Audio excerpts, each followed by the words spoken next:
lors de ces états généraux de la rhumatologie, les jeunes sont représentés avec l'ARF. Qu'est-ce que c'est l'ARF? Alors l'ARF, c'est l'association des rhumatologues en formation, qui a jusqu'à très peu de temps été une loi 1901, une association d'internes et des chefs de rhumatologie en France, et qui donc depuis quelques mois, depuis janvier en fait, est devenue une section de la Société française de rhumatologie, donc qui est en fait la section jeune entre guillemets, sans vouloir faire de ségrégation, de la Société française de rhumatologie.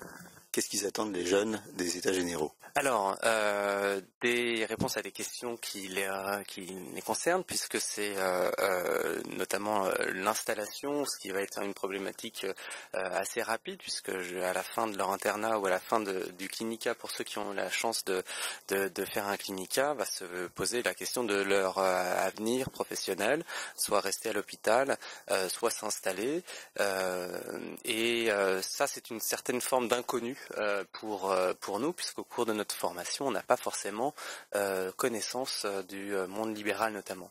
Et donc là, pendant ces états généraux, il y a eu notamment un atelier sur l'installation en libéral avec des aspects très pratiques qu'on n'a pas du tout l'habitude d'aborder. Donc c'était vraiment l'objectif un des objectifs de cette réunion.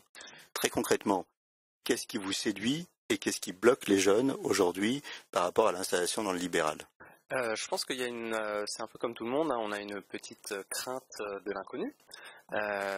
Donc forcément ce qu'on ne connaît pas, ça nous demande forcément un investissement personnel pour justement savoir quelles sont les modalités. C'est vrai que nous on a toujours évolué dans notre formation à l'hôpital, et donc souvent on a tendance à rester un petit peu à l'endroit où on a l'habitude de travailler et d'évoluer, et donc c'est vrai que le fait de favoriser les échanges entre les internes et le monde libéral, c'est forcément quelque chose qui va améliorer la connaissance du milieu libéral, enlever certains tabous, certaines craintes qu'on peut avoir, et donc favoriser ce mode d'exercice, je pense, pour l'avenir. C'est quoi les craintes du libéral? On a peur d'être tout seul, on a peur de pas bien gagner sa vie, on a peur de quoi finalement?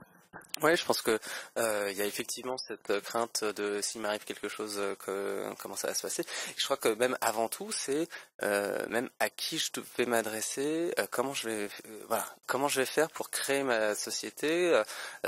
On n'a absolument aucune formation de base, puis on a passé tout notre temps le nez dans les bouquins, donc c'est vrai qu'on est un peu perché sur certains points de la société par rapport à d'autres formations, et donc je pense qu'il y a effectivement une crainte de je sais même pas à qui m'adresser pour savoir comment m'installer. Donc en clair, ce que vous nous dites, c'est que on a été abreuvé d'informations scientifiques, on a été coucouné par l'hôpital, et maintenant, est-ce qu'on sort de ce cocon ou pas?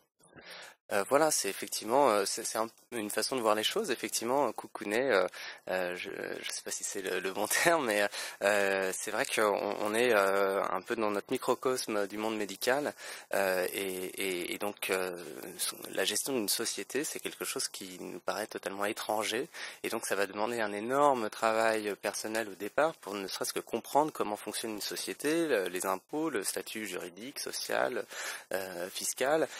C'est effectivement quelque chose qui est totalement nouveau, et donc même si c'est passionnant, il faut un investissement, et donc je pense que on a tendance probablement, quand on termine nos études médicales ou notre formation de rhumatologue, à vouloir peut-être essayer de trouver une continuité par rapport à ce qu'on fait, et donc de rester dans un mode d'activité plutôt salariale, comme ce qu'on a toujours eu l'habitude de connaître.